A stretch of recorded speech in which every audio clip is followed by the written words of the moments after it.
Welcome back to yet another episode of Let's Talk with Big Chief and yours truly, Sterile. This topic we're going to discuss is student loan forgiveness. Yes. And for all those individuals out there in college and school and who've taken out loans, this is a hot topic for you guys. Very, very hot topic. You know, the debt that, you know, you guys are in right now and will be in for the next couple of years is insurmountable. So, you know, to get some type of relief and be able to, you know, have those student loans forgiven is a very big deal. So let's get into it, Chief. Yeah, everyone out there watching our platform, you know, just want to thank you once again, you know, for putting us first. Now, in terms of the student loan forgiveness, which was spearheaded executive order by President Biden.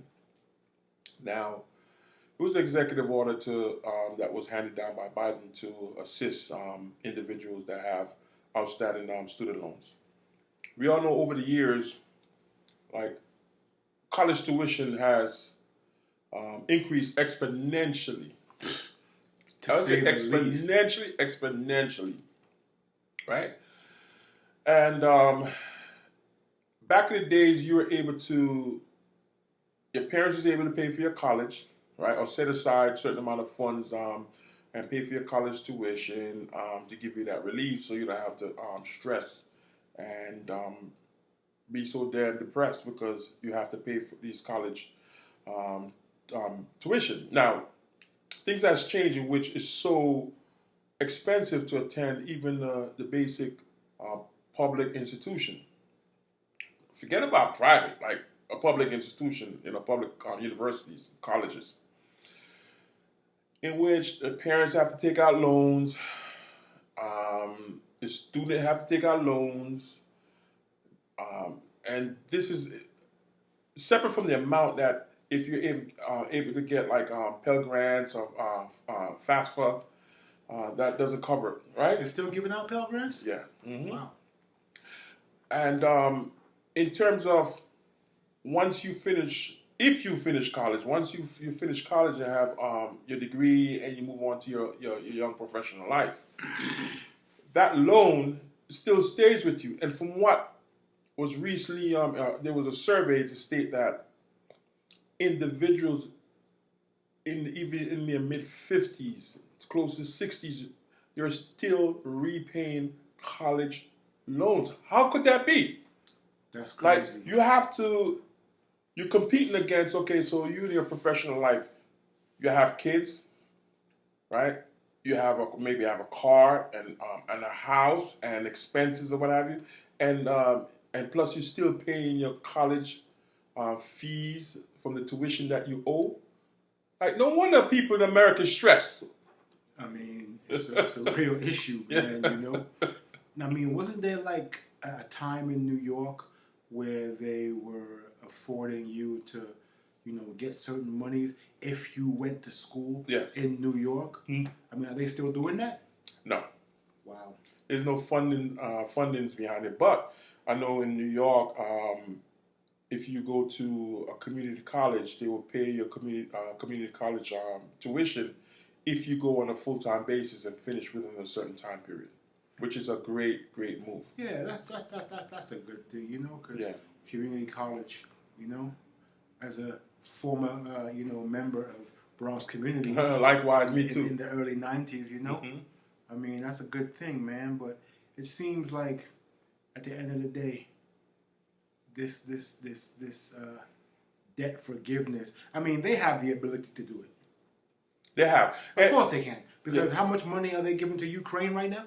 $164 billion. Not only Ukraine, but like other countries, you know, whether it is Egypt, whether it's Israel, whether it is Ghana and Nigeria and Ethiopia, and the list goes on and on, right? So they're giving these countries monies for to shore up their military, their borders, all this other stuff, you know, in Central and South America as well. So American taxpayers paying trillions of dollars out to prop up and maintain a lot of these countries, right? Which would be, in, I think, trouble if the United States don't assist. So what about us here in America? Who's looking out for us? Exactly. I mean, America wants to assist everybody else. Why not start assisting those in your backyard first? That would only make sense. Make your country stronger. Make the citizens and the individuals who reside here, you know, come out more proficient. Yes. With education and build a stronger and better, you know, class of individuals who, you know, have degrees, who have finished college. So, you know, the statistics would show that as a people, you know, when they do their little, you know, studies and stuff and take their little, you know, what do you call it? Their surveys. That's the word I'm looking for, their surveys. You know, you would have a higher percentage of individuals who graduated from college and who attained degrees had they been afforded the opportunity. Correct. And the wherewithal to be able to attend. It just makes sense. Yeah. To me. Yeah. You give them a little nudge, a little upper hand, you know. And sometimes individuals need a little nudge, financial nudge, to get them over the top, you know. And there are there's advocates out there that want Biden to do even much more, right?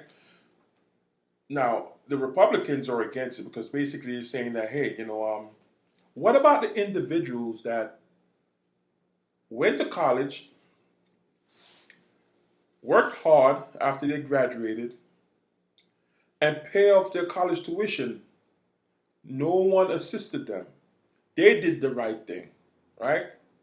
So why should those individuals' tax money subsidize those individuals that have yet to pay off their college tuition? I mean, the struggle is real. At the time that those individuals were paying off their college tuition, the economy and the country was in a much better place. Correct. You know, I'm sure the gross domestic product wasn't as, you know, high as it is right now. So therefore, I mean, for them to use that. Well, is it inflation? You should say. Oh, inflation. Yes, inflation wasn't that high, and you know, with the COVID-19 virus spreading throughout America, the slowdown in the economy, we got to factor all of that in. I mean, these are variables that they don't want to put into effect or into play. Yeah. They just want to say, oh, well, you know, these people did this and they didn't get help and they struggled and was able to do it, so why can't you? Yeah. And they're not really, you know, comparing and contrasting the time periods, you know, to which those individuals had to do that in compared to now. So it definitely presents a valid argument, you know. So the executive order was to pay off up to $10,000 of the student loans that is owed. Over, I think it was like 10 million people applied, and like 10,000 individual student loans was paid off, right? The Republican Party filed an appeal. Now it's within the Supreme Court. They had oral arguments yesterday to flesh over the details and talk about it, and they will soon make a determination, a decision on it. Now, in terms of the student loan, Biden had pushed it back, I believe, to June 15th for it to start commencing and start kicking back in which you have to start making payments for your student loans.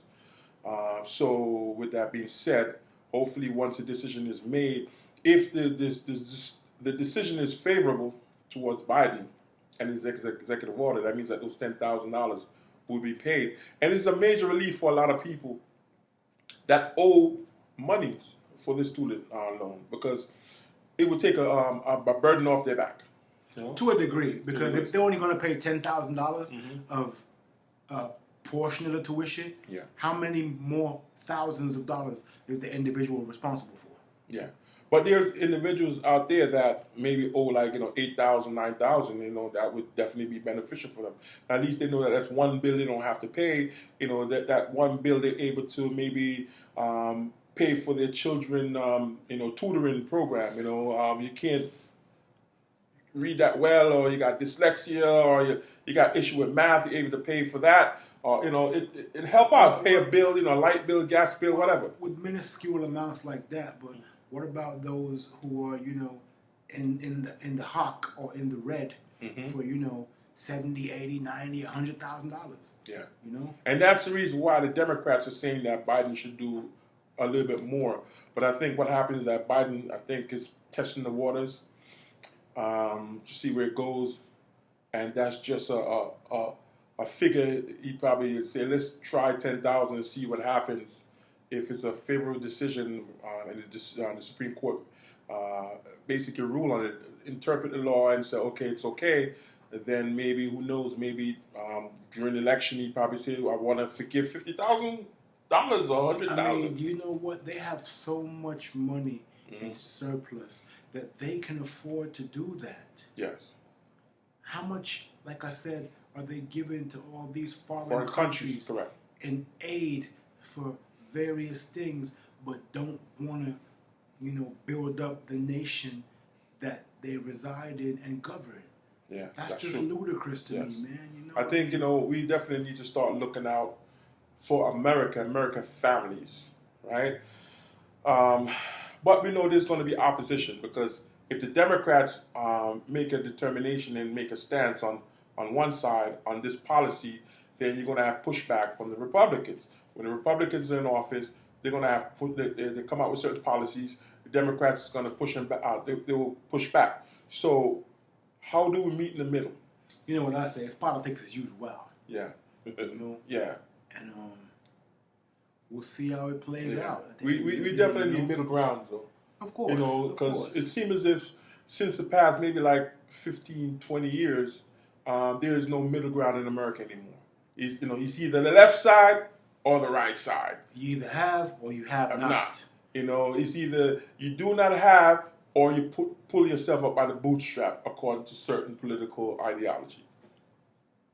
So there you have it. I'm of the belief that this $10,000 forgiveness is a start, and this will definitely benefit American families, whether black or you're white, or you're rich or you're poor, right? Because even rich people would take that $10,000. We see, right? We've seen that a lot of even rich people will take that money too, right? 10 racks is 10 racks. 10 racks is 10 racks. You can't throw away good money. It's good money, legal money. Take it. Definitely. Yeah. So we're going to watch and see to see what determination is made by the Supreme Court. If the Supreme Court say, hey, this is not a decision for Biden to make, and it has to be addressed and law that is created by legislation by Congress and the Senate, they would kick it back and say, hey, no, address it in Congress. You get what I'm saying? As opposed to Biden making an executive order, because he does not have the right to do that. Or they might come back and say, hey, based on his appointment of the education minister, they have all right based on legislations and so forth, and doctrine from the education department. Needless to say, it'll be interesting to see how this whole saga unfolds. Yeah. In the meantime, in between time, don't forget to like, subscribe, and share. And until next time, peace out, man. Bless. We love you.